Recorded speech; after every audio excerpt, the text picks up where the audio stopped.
Hello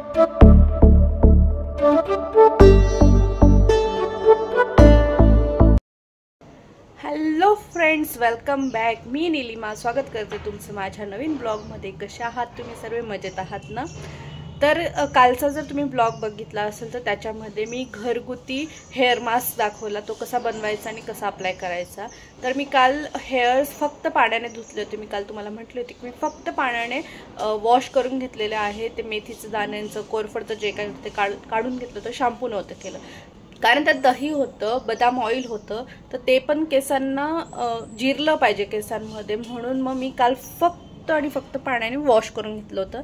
तर छान ते असे दिवसभर ऑइली होते, छान ऑइल त्याच्यात मुरलं होतं. आणि आत्ता मी जस्ट शॅम्पू केलेला आहे. तर ड्राय झाल्यानंतर मी तुम्हाला दाखवते की हेअर्समध्ये काय फरक पडला. एकदम सॉफ्ट झाले जेव्हा मी शॅम्पू केला त्याच्यानंतर. खरंच इतके सॉफ्ट झालेत केस. तुम्ही तो हेअर मास्क नक्की अप्लाय करा. मी कांदा टाकला नाही आहे, मी कढीपत्ता टाकला नाही, तर तुम्ही तेही टाकू शकता आहात. तुम्ही व्हेज आहात तर तुम्ही एग्स स्किप करा आणि त्याच्या जागी तांदूळ टाका. 1 चमचा तांदूळ टाकाल भिजत. आज लिलेश नाही आहेत म्हणून मग त्यांच्या जागेवरती मी काम करणार आहे. आज वर्किंग प्लेस माझं असणार आहे. तर आता मला करायचं साडीला पिकोफॉल. कस्टमरची साडी आहे पिकोफॉलसाठी, तर मला साडीला पिकोफॉल करायचा आहे. आणि आता मुलं पण येतील, मुलांचा पण टाईम झालेला आहे येण्याचा. तर मी माझं काम इकडे करते, मुलं त्यांचं जेवण वगैरे करतील आणि अभ्यासाला बसतील, म्हणजे त्यांनाही डिस्टर्ब होणार नाही, माझंही काम होईल. तर त्यांचीच वाट बघते. ते येईपर्यंत मी जरा साडी फॉल, धागा वगैरे हे सगळं काढून घेते. हां, तर इथं असं ठेवते मी ह्या कपाटामध्ये माझं जे काही स्टिचिंगचं वगैरे सामान आहे ते. तर ही साडी आहे जिला मला फॉल लावायचा आहे. कस्टमरची साडी आहे आणि मी फॉल ऑलरेडी धुवून प्रेस करून ठेवलेला आहे. तर मुलं येईपर्यंत माझं जेवढं काम होईल तेवढं मी करून घेते. तर फ्रेंड्स, ही साडी आली माझ्याकडे पिकोफॉलसाठी आणि हिचा जो पदर आहे तो पदराचे धागे निघतात. म्हणजे अशा ज्या भारी साड्या असतात त्यांच्या पदराचे धागे निघतात आणि हे आपल्या बांगडीत वगैरे कशातही अडकून मग ते खराब होतात, ओढले जातात.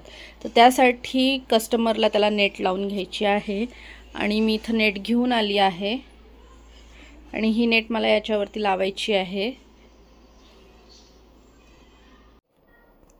तर हे बघा, ह्या साडीला नेट लावायचं होतं आणि माझं नेट लावायचं काम झालेलं आहे. तर नेट लावायला खूप सोपं असतं, फक्त एवढं की टाईम खूप जातो.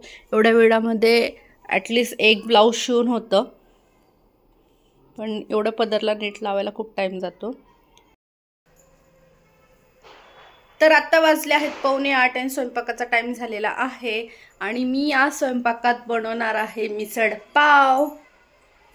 आणि काल मी मटकी टाकली होती भिजायला आणि सकाळी छान त्यातलं पाणी काढून घेतलं आणि मटकी छान अशी मोड आणण्यासाठी ठेवली होती. आणि तुम्ही बघा किती छान मोड आलेत. आणि हे बघा किती छान मटकीला मोड आलेले आहेत. अजून जर थोड्या वेळ ठेवले तर अजून मोठे मोठे मोड येतील हे.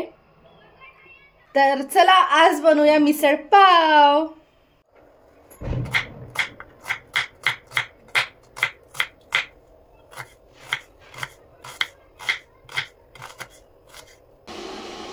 तर इथं तेल गरम झालेलं आहे. मी आता टाकून घेणार आहे मोहरी.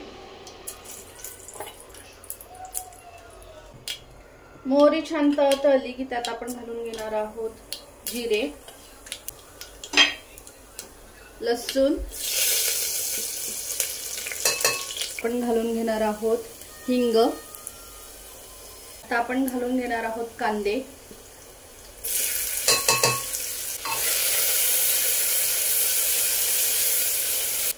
तर कांदे छान फ्राय झालेले आहेत. आता आपण यात घालून घेऊया टमाटे.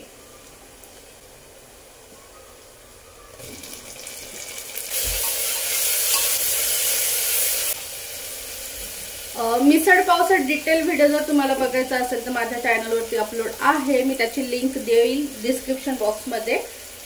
आणि जर तुम्हाला सोप्या पद्धतीने शॉर्टकटमध्ये जर करायची असेल तर अशा पद्धतीने करा, कुकरमध्ये मटकी लवकर शिजते म्हणून मी कुकरमध्येच फोडणी दिलेली आहे. आता टमाटे पण छान शिजलेत. आता आपण यात घालून घेऊया लाल तिखट, हळद, मीठ. सर्वप्रथम मी घालते आहे हळद, त्यानंतर लाल तिखट. तुम्हाला किती तिखट हवंय त्या हिशोबाने तुम्ही टाका. थोडासा गरम मसाला, धना पावडर, त्यानंतर माझ्याकडे आहे मिसळ पावचा मसाला, तो टाकते मी. मसाले तेलामध्ये छान फ्राय करून घेऊया पहिले. आता मसाले तेलामध्ये छान फ्राय झाले आहेत. इथं मी मटकी धुवून ठेवलेली आहे, तर मटकी सुद्धा घालून घेऊया. आणि मटकी ह्या मसाल्यामध्ये छान फ्राय करून घ्यायची. एका साइडला मी पाणी ठेवले गरम करायला, तर आता आपण ह्यामध्ये गरम पाणी घालूया. आता मस्त मटकी आपली फ्राय झालेली आहे मसाल्यांमध्ये. आता आपण याच्यामध्ये गरम पाणी घालून घेऊया.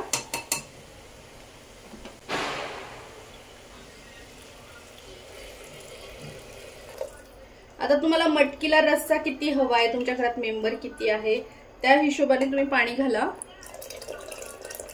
चवीनुसार मीठ घालून घेऊया आणि कोथिंबीरही घालून घेऊया.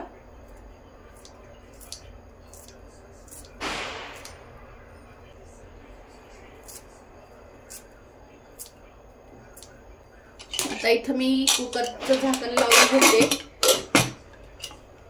आणि मस्त एक शिट्टी करून घेते की माझी मिसळ पावची मटकी रेडी. मिसळ तर इथं कुकरची शिट्टी होण्याची वाट बघते मी. तर हे बघा इथं मिसळ रेडी आहे आणि गरम पाणी टाकल्यामुळे तेल किती छान आलेलं आहे. तर इथं आम्ही घेतला आहे मिसळ पाव खायला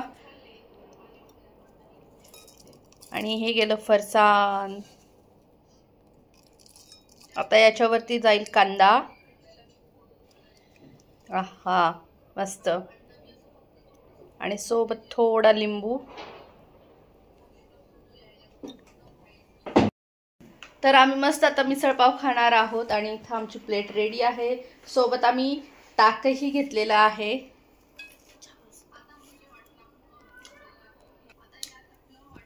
तर या तुम्ही पण मिसळ पाव खायला. तर फ्रेंड्स, आज आहे चिल्ड्रन्स डे आणि चिल्ड्रन्स डेच्या तुम्हाला सर्वांना खूप खूप शुभेच्छा. Happy children's day. थँक्यू. आणि त्यांच्या पप्पांनी सध्या त्यांच्या तब्येती खराब आहेत म्हणून केक वगैरे नाही आणलाय, तर गुलाबजाम आणलेत. हे घे. Happy children's day. Thank you. Happy children's day.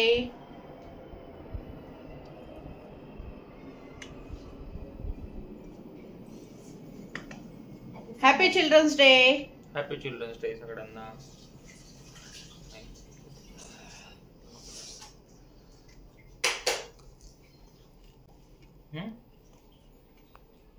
थोडा छोटा चिल्ड्रनला